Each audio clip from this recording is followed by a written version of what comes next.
বৈশ্বিক সংকটে বিপর্যয়কর অবস্থার মধ্যে ব্যবসা বাণিজ্য সম্প্রসারণে নতুন প্রতিবন্ধকতা হয়ে উঠেছে চট্টগ্রাম কাস্টমস হাউস। প্রতিষ্ঠানটির অতি উৎসাহী কিছু কর্মকর্তার বেপরোয়া আচরণে বাধাগ্রস্ত হচ্ছে জাতীয় অর্থনীতির অগ্রগতি।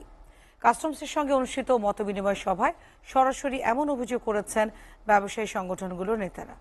জবাবে কাস্টমসের দালালদের দৌরাত্ম্য কমানোর সহ উদ্যোক্তাদের সঙ্গে কাস্টমস কর্মকর্তাদের দূরত্ব কমিয়ে ব্যবসা বান্ধব পরিবেশ তৈরির প্রতিশ্রুতি দেন কাস্টমস কমিশনার ফাইজুর রহমান। অমিত দাসের ক্যামেরায় সোহাগ কুমার বিশ্বাসের প্রতিবেদন।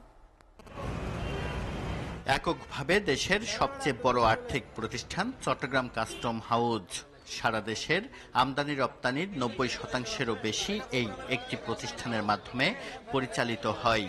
কিন্তু প্রতিষ্ঠানটির কতিপয় দুর্নীতিবাজ কর্মকর্তা কর্মচারীর কারণে বাধাগ্রস্ত হচ্ছে আমদানি রপ্তানি কার্যক্রম। উদ্যোক্তাদের এমন অভিযোগ নিরসন করতে এই মতবিনিময় সভার আয়োজন করে চট্টগ্রাম কাস্টমস হাউস।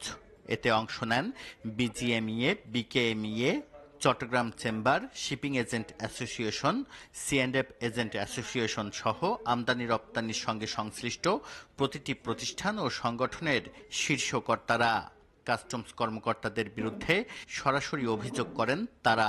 এইভাবে বলা হয় 200 কেজি 400 কেজি বাড়ছে, এটার জন্য আমার কনসাইনমেন্ট আটকে দেওয়া হচ্ছে। আমি আপনাকে বলতে চাই, এইভাবে যদি বাংলাদেশে চলতে থাকে আমাদের বায়ারও বিরক্ত, ওরা সব জানে এখানে কি হয়। কিন্তু কাস্টম হাউসে আসলাম, আসার পরেই এইচএস কোডটা ঠিক নাই, কোনটা আছে সেটাও লিখে দিবে না।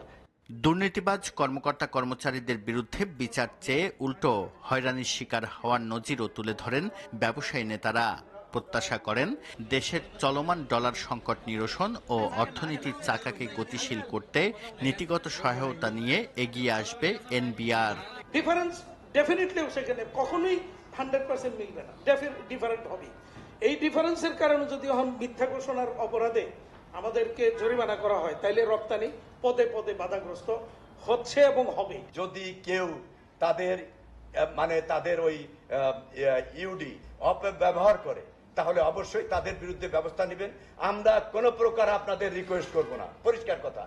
দুর্নীতিবাজ কর্মকর্তাদের বিরুদ্ধে ব্যবস্থা নেওয়ার আশ্বাস দিয়ে দালালদের শরণাপন্ন না হয়ে কাস্টমসের সঙ্গে যোগাযোগ বাড়াতে উদ্যোক্তাদের প্রতি আহ্বান জানান চট্টগ্রাম কাস্টমসের কমিশনার। আমরা চেষ্টা করছি এই কাজগুলি আমাদের এই দূরত্বের সুযোগ নিয়ে যেন কেউ মাঝখান থেকে ফায়দা লুটতে না পারে। আমার পক্ষ থেকে আপনাদের জন্য এই জিনিসটা থেকে বের হয়ে আসার জন্য যা যা করা লাগে আমরা করব।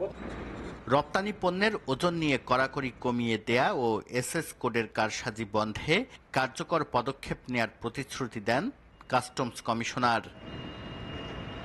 সোহাগ কুমার বিশ্বাস, এসএটিভি, চট্টগ্রাম।